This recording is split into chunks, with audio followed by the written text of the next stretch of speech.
it's Ruthie. I'm going to be reading you my book, Boris Bottle, The Late Bloomer. Let us begin.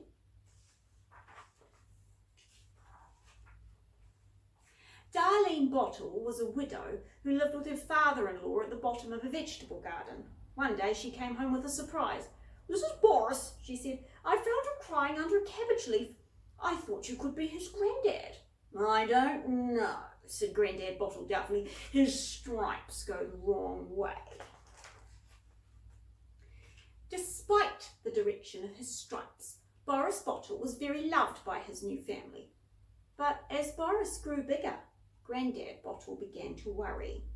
One day, on the way home from the tomato patch, he mentioned it to his daughter-in-law.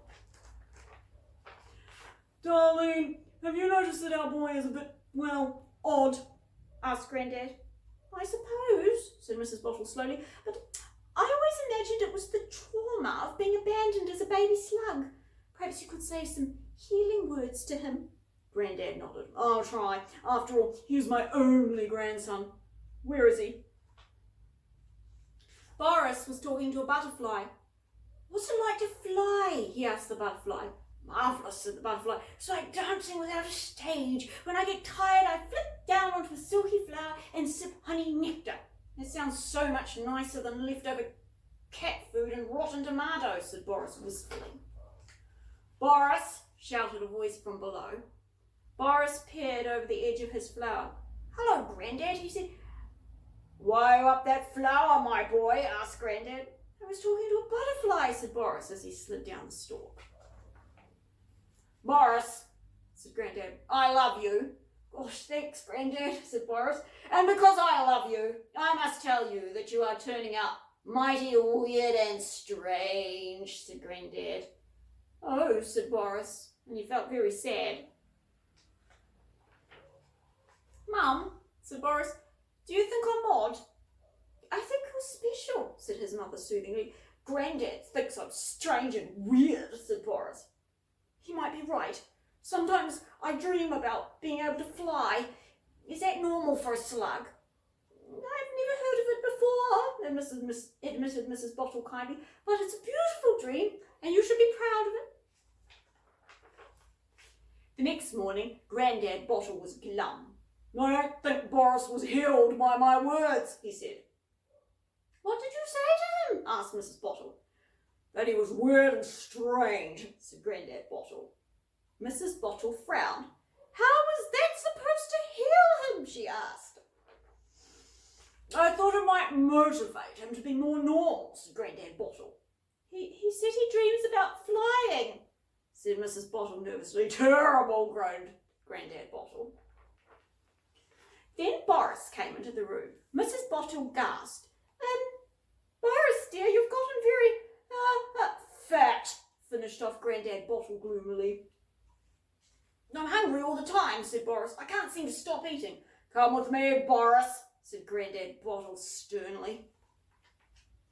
Outside the flower pot, Grandad Bottle glared at Boris. "You are no longer a strange and weird slug," he said. Boris cried. "Really?" asked Boris hopefully. "Yes, you are now a disappointing slug." Grandad Bottle narrowed his eyes at Boris's new size. "A massively disappointing slug," he finished coldly. Then Grandad slimed off to find his daughter-in-law. "I think I've done it this time," said Grandad Bottle proudly. "I've inspired Boris." But Grandad Bottle was wrong. He hadn't inspired Boris at all. In fact, Boris could not remember a time he had felt worse. The words "disappointing slug" kept booming around in Boris's head. Said Boris Bottle. "I am a strange and weird and fat slug that everyone wishes would just disappear."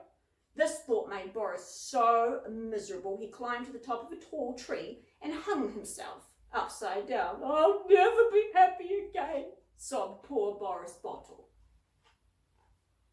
In the morning, Mrs. Bottle could not find Boris anywhere. She looked high and low and finally asked a passing centipede if he had seen Boris. "Yeah," said the centipede, "I saw him just before he wrapped himself up in a green leaf and died." "What?" screamed Mrs. Bottle. "You can see him over there," the centipede told her.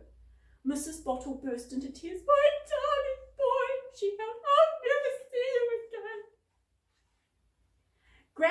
Bottle came hurrying over. What happened, he asked. Boris is dead, sobbed Mrs. Bottle. Oh no, poor Grandpa Bottle. How could this happen? And after I gave him such an inspiring speech too. What did you say to him? Asked Mrs. Bottle. I told him he was a massive disappointment, wept Grandad Bottle. I thought it would encourage him to not be a massive disappointment. That's a terrible way to encourage someone, howled Mrs. Bottle. How could you ever think that would work? Oh dear, said Grandad Bottle. I think you might be right, darling. It was a terrible way to try and encourage the boy. I should have stopped you, said Mrs. Bottle. The green leaf began to wobble, and something began to push its way out. It's Boris's ghost, gaped Grandad Bottle. I'm going to be haunted for my mean mouth and insensitive heart. The green leaf wobbled even harder, and suddenly a great burst of orange shot into the air. Hello, Mum, hello, Grandad, said a familiar voice. Up in the air floated a beautiful, gorgeous butterfly. Is that you, Boris? Gasped Mrs. Bottle. I think so, said the butterfly. This explains a lot, doesn't it?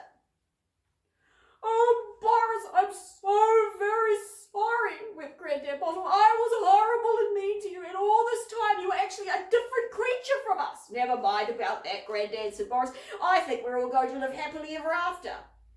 And so they did, until the day that Mrs. Bottle adopted a dung beetle. But that is a different story for a different time. That end. Thank you for listening. Bye-bye.